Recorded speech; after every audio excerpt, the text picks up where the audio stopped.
Welcome to the YouTube channel of the Mobitru platform. In this video, we will explain how to interact with the session on a device.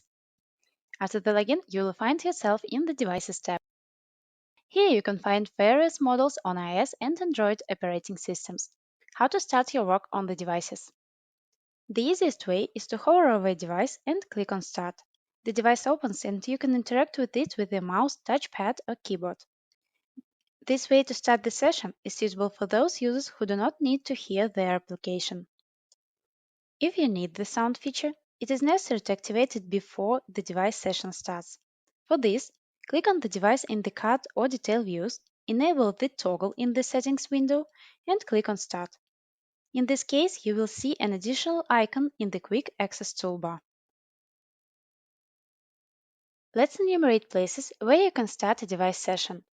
The device card in the card view when you hover over a device. The device row in the detail view when you again hover over a device. The kebab menu in the card or detail views, and the settings screen.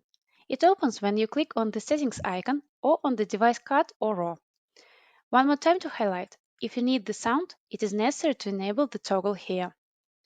When a device session is ongoing, you can collapse the device by clicking on the back button and return to it by clicking on the device in the header or on resume.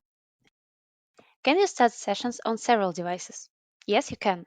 Just click on Start for every device you need to use. How to end the device session? In the top right corner of the device area, you need to choose End Session and confirm the action. If you need to close several devices, you need to repeat the action for every device. You can end the session from the device area or from the card and detail views. If you do not close the session by yourself, it will continue for as long as it is indicated in the device session timer. If you have questions or have faced a problem, do not hesitate to contact the Mobitru support team.